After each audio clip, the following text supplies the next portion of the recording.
Монголын их хээр талд үүр манхайн цайж байна. Өнгөт орчлонгийн галт бөмбөлөг болсон гэрэлт наран хорвоогийн шин өдрийг тунхаглан өндийлөө. Нар мандаж, салхи хилбэж, тэнгэр манхайсан өнөмөнхийн амрамглан тал нутаг, дэлхийн хамгийн сүүлчийн хялгант хээр Монголын их тал.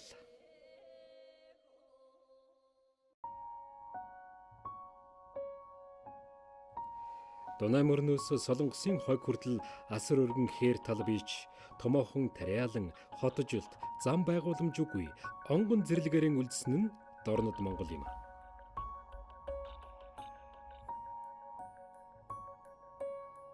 Анир чимээгүй, амар амгалан энэ талыг амируулан тэтгэж ирсэн цагаан зээрийн сүрэг бэлчиж явна.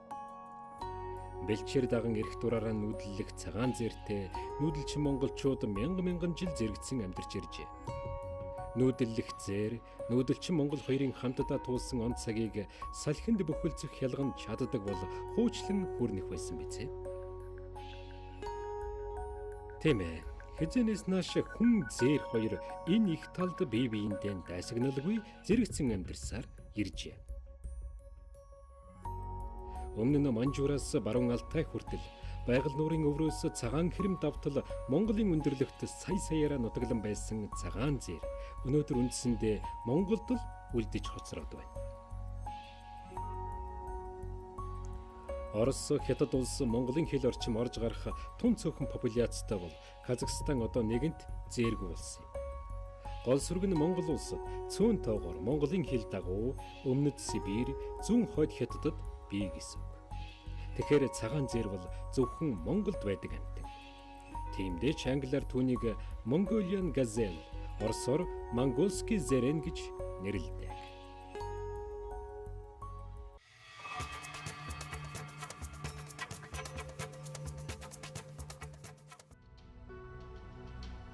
Баримт 1. 1940-од оны үед Монгол орн 4-5 сая зээртэй байсан гэсэн мэдээ бий. Баримт 2. Ердөө 60 жилийн өмнө Сэлэнг, Архангайгаас бусад бүх аймагт байсан цагаан зээрийн тархас нутаг жил бүр хомигдсаар байна. Баримт 3. Цагаан зээрийг 2000 онд Монгол улсын амтны тухай хуулиар улс дахь аюул нүүрлсэн ангилалд тус хамруулжээ.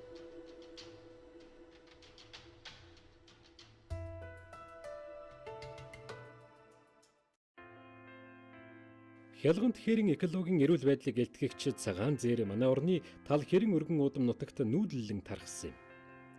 Өргөн удам нутагт гэх боловч нийт нөөцийн 90% нь зүүн бүс нутгийн Сүхбаатар, Дорнод, Хэнти аймгийн хялгант хэр. Одоогоос 8 жилийн өмнө буюу 2009 онд хийсэн судалгаагаар нийт 516 мянган хавтгай дэрвэлжин километр нутагт 3 сая 400 мянга орчим толгой цагаан зээр тархан нутгалдаг болохыг тогтоожээ.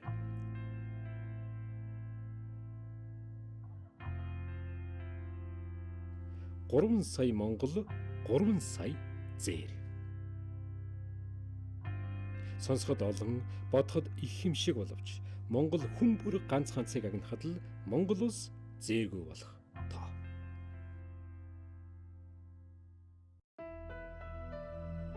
Хурдан техник, цэцэн буутай хүн бол зээрийн хамгийн том дайсан. Мэргэжлийн хяналтын ерөнхий газрын хяналт шалгалтын дүнгээс үзэхэд 2011-ээс 2014 онд нийт 450 толгой цагаан зээрийг хууль бусаар агнасан зөрчил бүртгэгдсэн байна. Гэхдээ энэ бол бүртгэгдсэн, илрүүлсэн хууль бус агнуурын л тоон мэдээ. Хүн амын нэгтршил багтай, өргөн удам нутагтай манай улсад хууль бус агнуурын зөрчлийн илрүүлэлт туйлын хангалтгүй. Манай мэргэжлийн хяналтын тоо баримттай харьцуулахад 2006 онд хийсэн Дэлхийн банкны судалгааны тайланд Монгол даяар 34 мянган анчин жил бүр 250 мянган зээрийн агналт хийдэг гэж тэмдэглэсэн байдаг.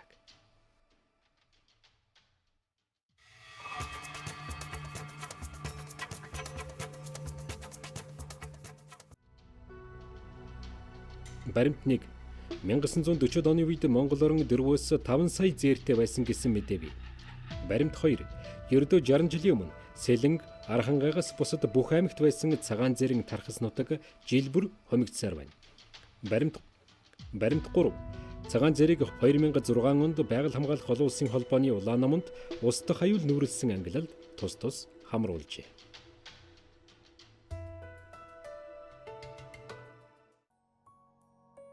Жил бүрийн намар өвлөөр Дорнод Монголын тал даяар зээрийн их хядлага явагдана. Тогтсон нутаггүй, нүүдлэн явдаг зээрийн оон нь 40 хүрэхгүй, шаргач нь 30 хүрэхгүй килограмм амьдын жинтэй. Бусад жинг хасч тооцвол яг мах нь бол бөөрч бага.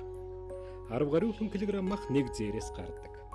Гэсэн ч энэ амьтны тэр жаахан махаар дутаад байгаа юм шиг авиралдаг шуналтай нэгэн аратан бий. Тэр бол хүн бид. Ой, тэрэг яагаад ой. Тэгээд юу яд. Хотоос хүмүүс ирээд бөөнөр наавна гээл тэгэл эндээс том ачааны тэрэгтэй гараад хүмүүс өргөөж өгөөл мотоциклаар хөөгөөл унгаал тэгэл хотод авчаал зарддаг юм шиг л шүү дээ. Явуулан тэр цайны газар манзар байдаг гэлүү яадаг гэлээ. Мах цах нь бас хөөгөн хүрдэг гэж дуулцсан тэгэл энэ авийн чинь нийлээл бөөнөр нь унгааж өгдөө шүү дээ. Тэгээ одоо яг та өөртөө бэлэн мөнгөний орлогогүй хүмүүс чинь унгасныгаа хэд 3 цаасаар борлуулад энэ машин дэргэнд мотоциклээр бензин хийн. Тэгэл энэ ч одоо ямар эзэнтэй ямар айл юм аа л шүү дээ. Тэгэл яг хэвтэ тэгэл харагдсан газар нь тэгэл унгаал аав шүү дээ. Ямар тий би ямар ганцаараа унгаад байгаа шин чи тэгээ өөрөө энэ ойлууд бүгдээрээ л авчих шүү дээ. Тийм л шүү дээ. Хурамж түлж зөвшөөрлөө аваагүй хууль зөрчигчид хүнлэг бус харгис балмад аргаар буюу машинаар хөөж бахардуулан алж байгаа нь энэ. Амьтныг машинаар хөөж гэрэлтүүлж агнахыг хориглодог.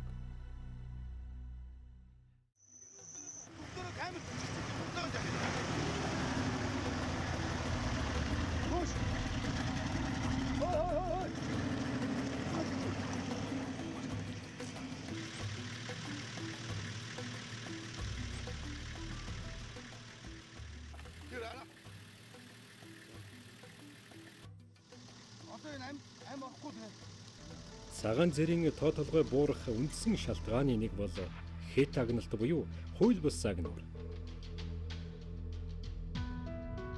Нүрээ нуун мөрөө буруулан одсон алуурчтаас бидний ачаар ам ултарсан оон их талын дундах хижил сүргээ хайн цахилж одлоо. Гэхдээ энэ бол зүүн Монголын их талд өдөр болгон болдог балмадан. Энэ явдал эхнийх нь харамсалтай нь бас эцсийнх нь ч биш. Хууль бус агнуурын тандалтын судалгаагаар Зүүн аймгийн малчин өрхөд дунджаар жилд 20 толгой цагаан зэрийг өвлийн ичэндээ хэрэгэлдэг нь тогтоогдожээ. Дэлхийн банкны судалгааны тайландад дурдсанаар зөвхөн Чойбилсон хотод ганц жилд 16 мянган зэр хүнсэнд хэрэгэлдэг гэж дурддагджээ.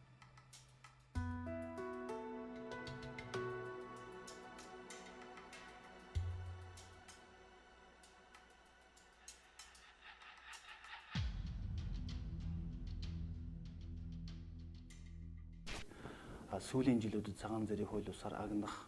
За магадгүй одоо сүүлийн 2-3 жилийн хугацаанд эврийг худалдаалах ийм асуудал нэн түгээмэл тохиолдох болсон. За энэ зах зээлийн нийгэмтэй холбоотойгоор замун дээрээс нь энэ эдийн засгийн уналт хямралтай холбоотойгоор бас энэ зэрлэг амьтны эд эрхтнийг худалдаалах, за түүгээр дамжуулж тодорхой хэмжээний мөнгө олох ийм тохиолдол сүүлийн жилүүдэд нэлээд ихсэж байгаа юм. Одоо хил давал 8 айлах асуудал сүүлийн жилүүд нэмэгдэж байгаа. Гэх мэтчлэн ийм одоо сөрөг хандлагууд маань эргээд тухайн зүйл амьтныг тодорхой хэмжээгээр тодлогыг бууруулах, за тархас нутгийн хумих гэх мэтчлэн ийм сөрөг хандлагыг авчирна. За тухайлбал ялангуяа энэ цагаан зэр болоод энэ тодорхой хэмжээний гөрөөсөн амьтд дээр эврийг нь их худалдаалж байгаа тохиолдол маань тухайн зүйл амьтны популяцийн дээрээс нь сүргийн бүтцийг алдагдуулах ийм сөрөг үр дагавартай байж байгаа. За тухайлбал цагаан зэрэг аваад үзэх юм бол цагаан зэрийн зөвхөн 90 эвэртэй байдаг. Тэгэхээр эврийг нь худалдаалах зорилгоор эрүүдийн түүж агна. Эрүүдийн түүж агснараа тухайн сүргийн бүтц нь алдагдана. За хээл авах шаргачны тоо багасна. Гэх мэтчлэн тухайн цагаан зэрийн популяц маань доройтолд орох мөхөх ийм одоо том эрсдлийг бол дагуулж идэгээрээ бол энэ хууль бус агнуур худалдаа гэдэг маань тухайн популяцийг тодорхой хэмжээгээр дарамтлах томоохон дарамт аюул болж байна гэж үзэж байгаа юм.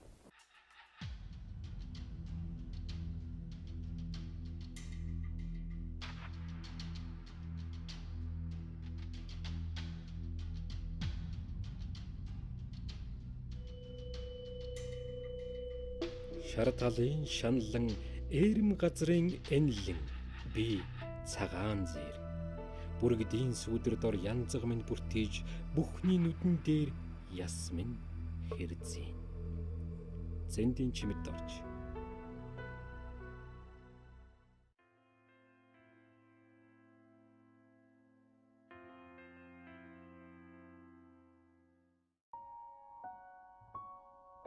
Өөрийнхөө амиар өөр олон амийг тэжээдэг дэлхийн сүүлчийн хялгант хэрийн хамгийн том буянтан бол цагаан зэр.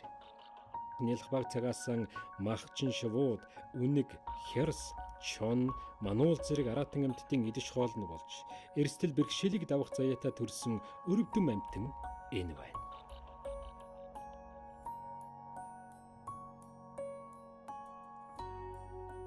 Одоо янзгайг их барьдаг. Яг уу ингэснээрээ бас байгалийн бусад амьтдыг бол одоо цагаан зэр болон цагаан зэрийн янзаг бол өөрийнхөө амиар тижээж бас ингэж энэ байгальд явагдаж байгаа байгалийн шалгарал, байгалийн үйл явцыг бол тэтгэдгээрээ бол цагаан зэр тал хэрийн экосистемд бол маш их ач холбогдолтой юм аа.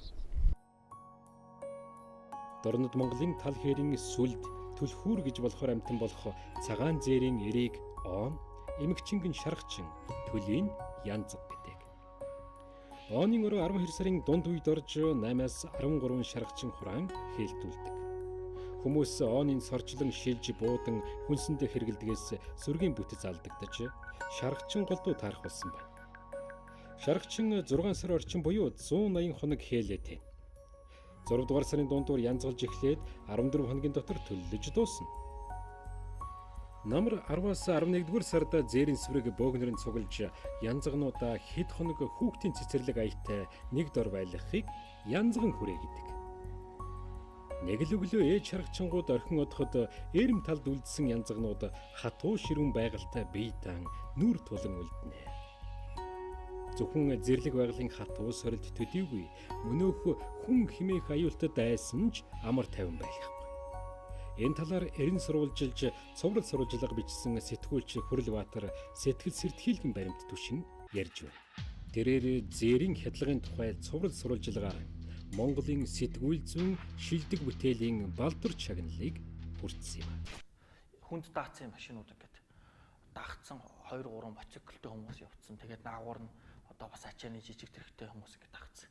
Ингээд хэдэн талаас нь цагаан зээрийг шахаад буудаж ирсэн. Тэгээд буудахтаа яасан бэ гэхээр дандаа АК барьцсан. Бүгд.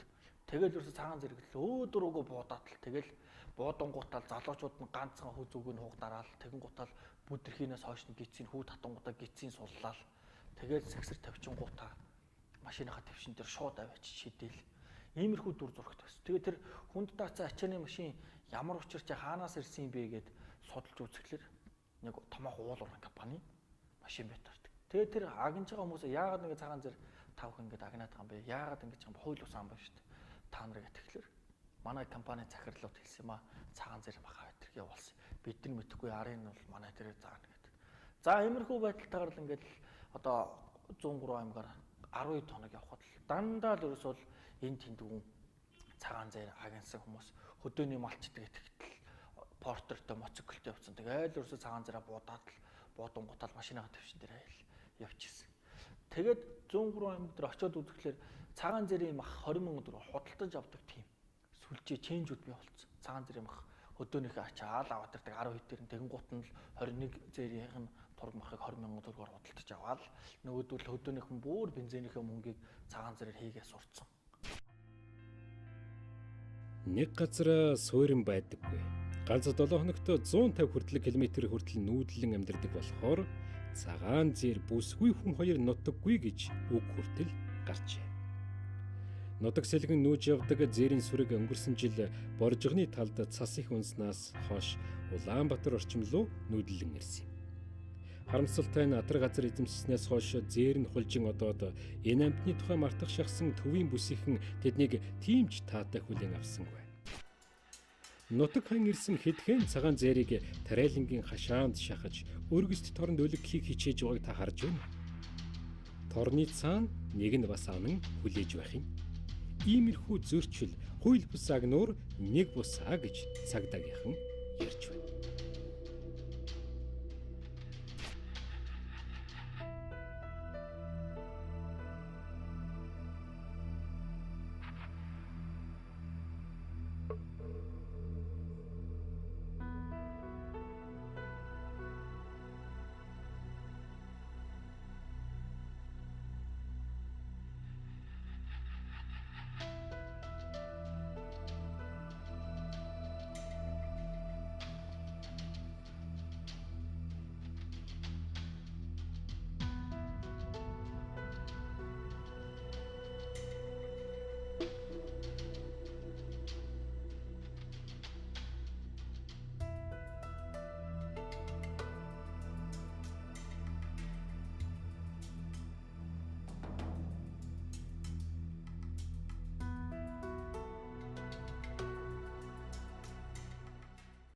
За тухайн гэмтэр нь одоо удирдлагын чанартай намар өвлийн үйлрэлд их хвчлэн үйлдэгддэг. За жишээ нь одоо цагаан зэрэг одоо нутгийн иргэд ганц нэгэр хүнсэнд хэрэглэх иргэд зохион байгуулалтаар одоо машин механизм ашиглаад одоо их хэмжээтэй агнаж одоо тэдгээрийн дүүгээдийн зүйл болох эвэр туураг нь гадаад тусад худалдан борлуулах зорилгоор одоо их хвчлэн үйлдэгдэж байна. За цагаан зэрэг агнасан гэмтэр нь одоо бусад төр зүйлийн амьтдыг бодвол одоо их хэмжээгээр үйлдэгдэж цагдаагийн болгож бүрдэгтэн шалгагдж байна.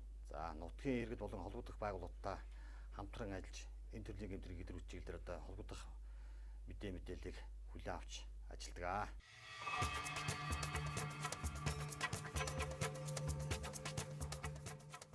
Баримт 1. 2014 онд 252 толгой цагаан зэрэг агнасан зөрчил бүртгэгдсэн байна. Гэхдээ энэ бол зөвхөн бүртгэгдсэн, илрүүлсэн хууль бус агнуурын тоо мэдээ. Баримт 2. Засгийн газрын тогтоосон экологи эдийн засгийн үнэлгээгээр он 500 мянга, шаргачин 550 мянган төгрөг бөгөөд ахуйн зориулалтаар хууль бусаар цагаан зэрэг агнасан бол энэ үнэлгээг 2 нугалж төлөөл. Баримт 3. Мөн ан агнуурын тухай хуулинд зааснаар цагаан зэр хууль бусаар агнасан этгээдийг хөдөлмөрийн хөлсний доод хэмжээг 2-оос 4 дахин өсгөж торгоно.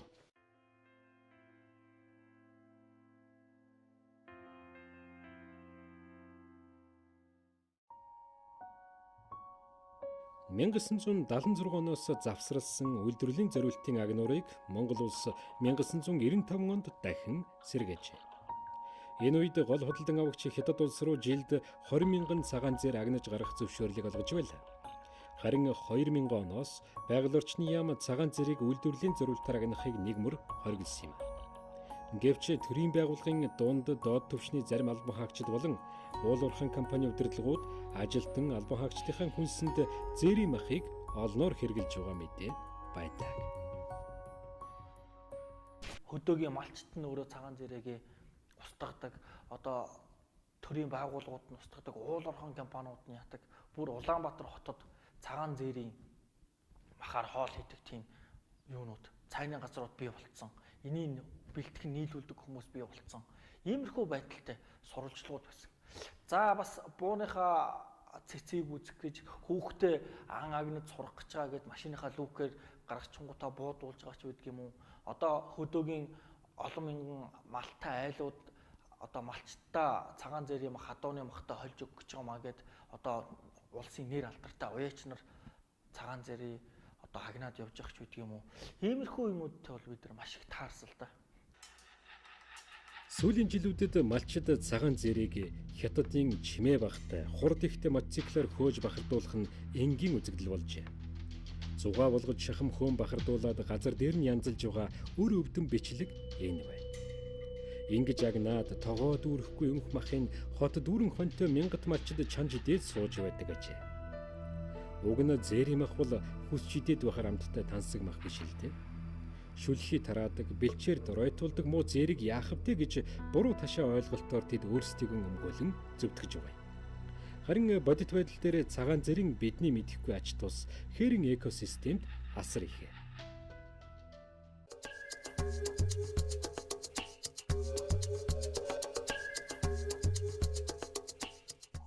Жишээлбэл цагаан зэр туруугаар хөлөөр одоо ургамлын цэцэг үрийг тарааж мөн туураагаараа тэрний хөрсөн чигдээснээр ургамал урах маш их ач холбогдолтой байдаг. Дээр нь цагаан зэрийн энэ хоргол энэ олноороо сөргүүлж явж байгаагаараа бол одоо энэ тал хэрийн энэ хөрс ургамлыг одоо бортоогоор бортоход маш олон ач холбогдолтой байдаг.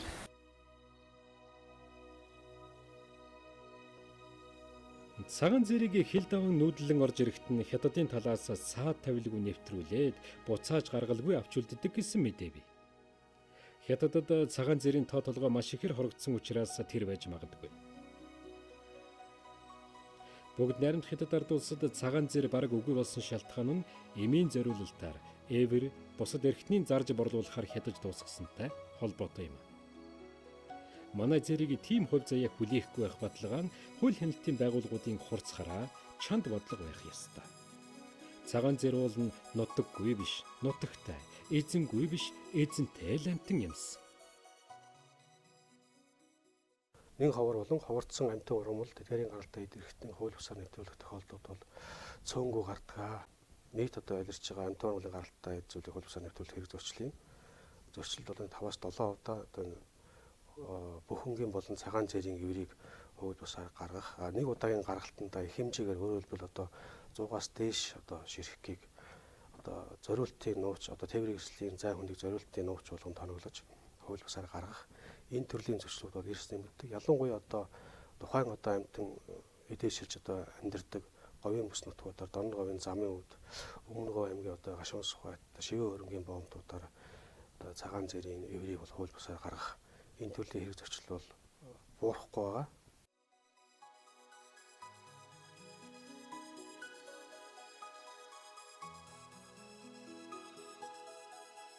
Зэр ховордвол зэрэр хоолдог зэрлэг амтд ч бас цөөрнө. Зэр байхгүй бол бүрэг, тас, үнэг, чоноггүй болно. Зэр байхгүй бол туруугаар нь дамжин тархдаг ургамал мөхөж бэлчээр доройтно. Амьд байгалийн гинжин хэлхээ энэ. Өнөөдөр зэрийг ховордуулан хороож байгаа хамгийн том буруутан нь хүн бид болоод байгаа нь гашуун боловч үн. Цагаан зэрийн үндсэн сүрэг манай гариг дээр нэгэнт Монголд л үлдэж хоцорсон болохоор дэлхийн нийтийн өмнө хамгаалах үүрэг монголчууд бидэнд оногдожээ. Байсан, байгаа, яаж ч хандсан үргэлж цаашдаа ингээд байж явах юм шиг боддог энэ хөөрхөн бас хөөрхилтэй амтнаа таны хайрлыг хамгаал.